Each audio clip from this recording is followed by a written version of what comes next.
నమస్తే, నా పేరు క్రాంతి. అందరికీ వ్యవసాయం అదే సాక్షి ఆశయం. వ్యవసాయ రంగ స్పెషల్ సాగుబడిలోకి స్వాగతం. అసలే అంతంత మాత్రం వర్షాలతో సాగు గగనమైన పరిస్థితుల్లో ఉన్న కొద్దిపాటి పంట చేతికొస్తుందనుకునే సమయంలో అకాల తెగుళ్లు అన్నదాతలకు కంటి మీద కునుకు లేకుండా చేస్తున్నాయి. 100% వర్షాధారమైన విజయనగరం జిల్లాలో అక్కడక్కడా వేసిన కొద్దిపాటి వరి పంట మరికొద్ది రోజుల్లో కోతకు సిద్ధమైంది. సరిగ్గా ఈ పరిస్థితుల్లో వరి పంటకు సుడిదోమ సోకడంతో రైతులు తీవ్రంగా ఆందోళన చెందుతున్నారు. నివారణ మందులు వాడినప్పటికీ ఫలితం లేకపోవడంతో 100కి పావలా వంతు పంట మాత్రమే కళ్ళ చూడాల్సి వస్తోందని ఆవేదన వ్యక్తం చేస్తున్నారు. ఈ సుడిదోమ పోటు సమస్యను శాస్త్రవేత్త దగ్గరకు తీసుకుపోయింది సాక్షి మీడియా.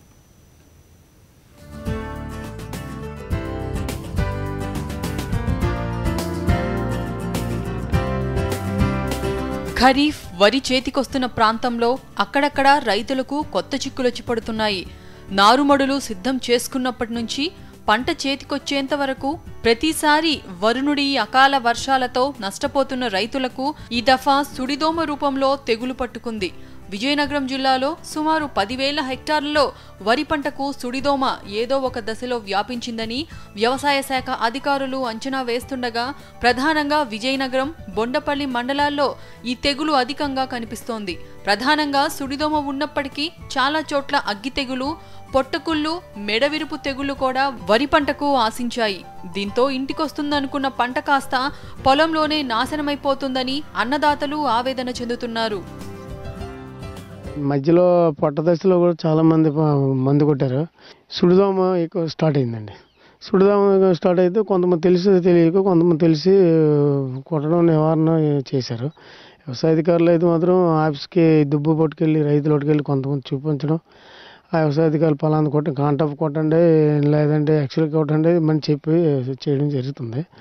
అయితే ఈ వ్యవసాయం స్టార్టింగ్ నుంచి కోతల ఉడుపుల నుంచి గాబుదేతల నుంచి వర్షాన్ని కాసే వరకు కూడా ఇది వరకు ఎప్పుడో వచ్చేది, పట్ట దశలో వచ్చేది పురుగు.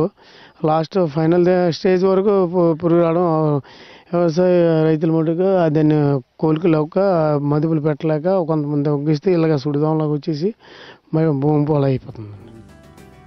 వాస్తవానికి సుడిదోమలు వరి కంకలు పొట్ట పోసుకుంటున్నప్పుడు పాలు పోసుకునే దశలోనే అధికంగా ఆశిస్తాయి. ఈ దశలో వేల సంఖ్యలో దోమలు వరి దుబ్బు మొదల్లో ఆశించి రసాన్ని పీల్చుకుంటాయి. దీంతో ఈ పంట ఎండిపోయి నిర్జీవంగా మారుతుంది. ఇలా వ్యాధి సోకిన వరి పైరు చివరకు పశువుల మేతకు కూడా పనికి రాకుండా పోతుంది.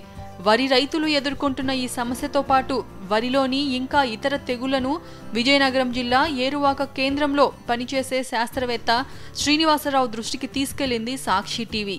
సుడిదోమ చాలా ప్రమాదకరమైందని, దీన్ని వివిధ దశల్లో వివిధ రకాల మందులు కొట్టి నివారించాలని ఆయన సూచిస్తున్నారు. చిరుపట్ట దశ నుంచి మనకి ఎక్కువ దోమ ఆశిస్తున్నట్లుగా మరి గుర్తించడం జరిగింది. మేము సందర్శించిన ఆల్మోస్ట్ అన్ని పొలాల్లో కూడా ఈ దోమ రైతులకి చూపించడం జరిగింది. చాలామంది రైతు సోదరులు ఏంటంటే దోమ ఉధృతి ఎక్కువైపోయి పంట అంతా ఎండిపోతున్నప్పుడు గుర్తించడం జరుగుతుంది. కానీ దోమను గుర్తించాలంటే మరి ముందుగా పొలంలో దిగి పంట మొదల్లో చూసినట్టుగా అయితే మొదల్లో మనకి దోమలు అక్కడక్కడ మనకు కనిపిస్తాయి.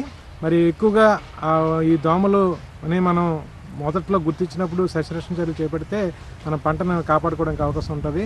అలాగే దోమని చూడక మనం పొలంలో దిగి దోమని మనం గుర్తించకుండా వదిలేయడం వల్ల పంట అంతా కూడా ఎండిపోతున్నప్పుడు మనం గుర్తించడం వల్ల ఏంటంటే మనం సుమారుగా 2 నుంచి 5 సెంట్ల వరకు సెంట్లలో మన పంట నష్టపోవడానికి అవకాశం ఉంది.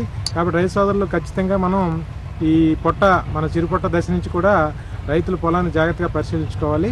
మరి ఈ చిరుపొట్ట తగిలినప్పుడు మన పంట కూడా తీపిగా ఉంటుంది, ఛాన్స్ ఉంటుంది. కాబట్టి మరి ఈ టైంలో ఎక్కువ దోమ కూడా ఆశించడానికి అవకాశం ఉంది. కాబట్టి రైతులు తమ పొలాల్లో దిగి పరిశీలన చేసుకోవాలి.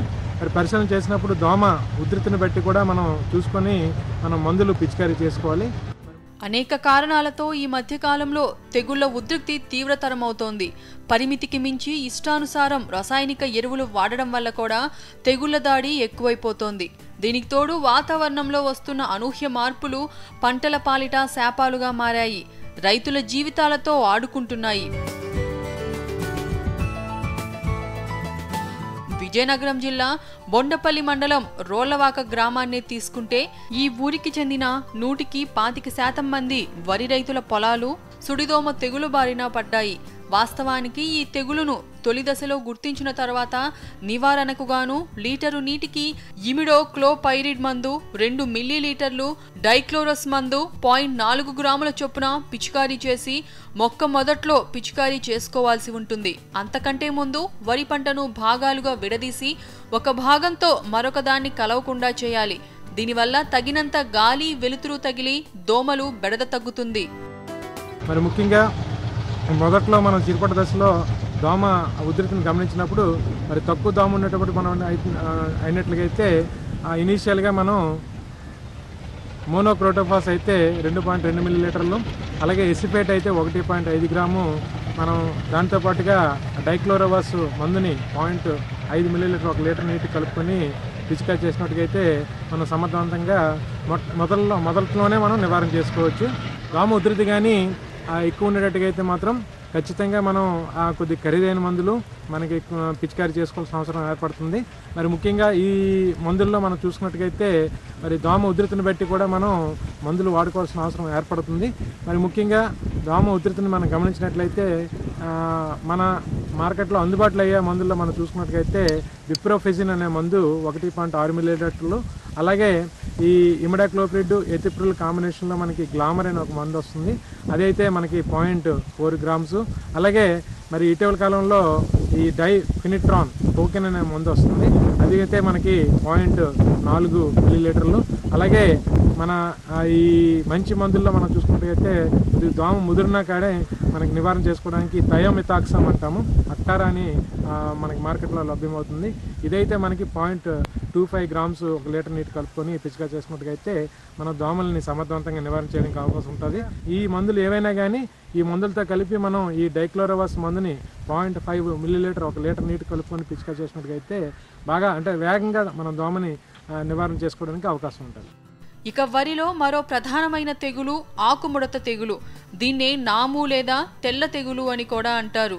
గొంగలి పురుగు ఆకుముడతలో ఉండి పత్రహరితాన్ని గోకి తినేయడం వల్ల ఆకులు తెల్లబడతాయి.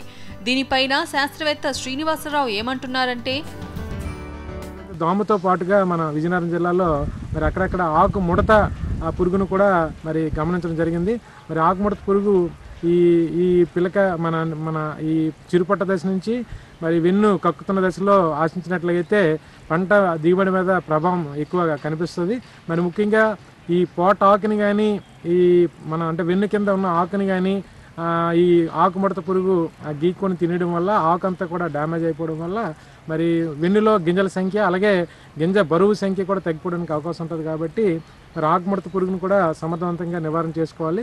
మరి ఆకుముడత పురుగు నివారణకు మనం చూసినట్టుగైతే మనం మొదట్లో ఆకుముడత పురుగుని మనం ఈ చిరుపట్ట దశలో గుర్తించినట్లయితే మనకి కార్టాప్ హైడ్రోక్లోరైడ్ మందు బాగా పనిచేస్తుంది. ఈ కార్టాప్ హైడ్రోక్లోరైడ్ మందుని 2 గ్రాములు 1 లీటర్ నీటి కలుపుకొని పిచికారీ చేసుకోవచ్చు. అలాగే క్లోరిపైరిపస్ మందు అయితే 2.5 మిల్లీలీటర్ 1 లీటర్ నీటి కలుపుకొని పిచికారీ చేసుకోవాలి.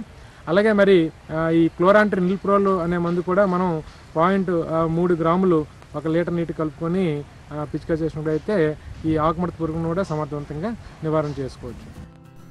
అదేవిధంగా అగ్గి తెగులు సోకిన పొలాల్లో ఆకులపై పక్షి కన్ను మాదిరిగా మచ్చలు ఏర్పడతాయి. ఇవి క్రమేపీ ఎర్రబడతాయి. ఈ తెగులనే మెడవిరుపు తెగులు అని కూడా అంటారు. ఆకులు ఎండిపోయి తగలబడినట్టు కనిపిస్తాయి. పిలకల కనుపుల వద్ద తెగులు వచ్చిందంటే ఆ ప్రదేశం వద్ద పిలక విరిగిపోయి వాలిపోతోంది. మరి ముఖ్యంగా ఈ స్వర్ణ సాంబా మసూరి వేసిన దగ్గరలో కూడా మనం అక్కడక్కడ అగ్గి తెగులు లక్షణాలు కూడా గుర్తించడం జరిగింది.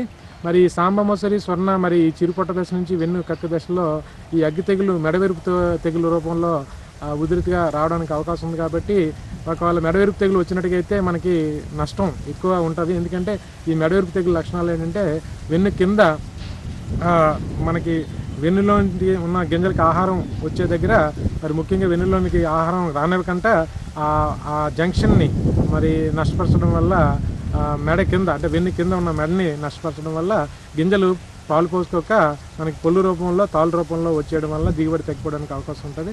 మరి ముఖ్యంగా మరి చిరుపట్ట తీసి నుంచి వెన్ను బయటకు వస్తున్న టైంలో మనం జాగ్రత్తగా గమనించి ఈ అగ్గి తెగులు లక్షణాలు ఎక్కడైనా గుర్తించినట్టుగైతే మరి అగ్గి తెగులు నివారణ చర్యలు మనం చేపట్టాలి. మరి ముఖ్యంగా అగ్గి తెగులు నివారణ చర్యలకి మనకి మార్కెట్లో అందుబాటులో ఉన్న మందులు చూసుకున్నట్టుగైతే ట్రైసైక్లోజోల్ అనే మందు మరి 0.6 గ్రాములు 1 లీటర్ నీటి కలుపుకొని పిచికారి చేసుకున్నట్టయితే అగ్గి తెగులను బాగా నివారణ చేసుకోవచ్చు. మరి ఈ అగ్గి తెగులతో పాటు ఇటీవల కాలంలో మనం అక్కడక్కడ ఈ పొట్టకుళ్ళు తెగులు కూడా అంటే వెన్ను సగం బయట వచ్చి సగం లోన ఉండిపోవడం వల్ల కూడా మనం అక్కడక్కడ గుర్తించడం జరిగింది.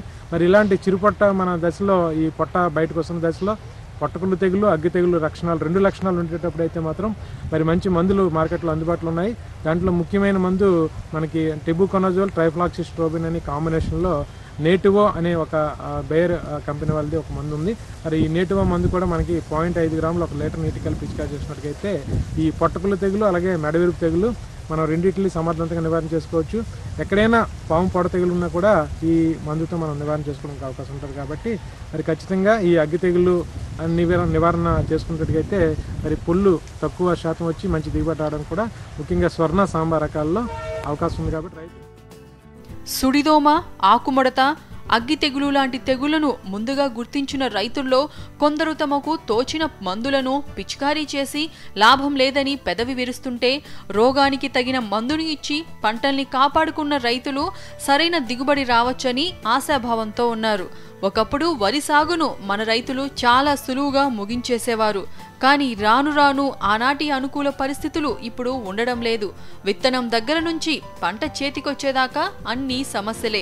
ఈ సమస్యలను అధిగమించి ధాన్యం రైతు మరలా సంతోషంగా ఉండాలంటే అధికారులు, శాస్త్రవేత్తలు, వ్యవసాయ రంగ నిపుణులు, అనుభవజ్ఞులైన రైతులు అందరూ కలిసి మార్గదర్శక సూత్రాలను తయారు చేసి తోటి రైతుల్లో చైతన్యం పెంచాలి. అప్పుడే వరి రైతులు క్షేమంగా ఉంటారు. బియ్యం ధరలు అదుపులో ఉంటాయి.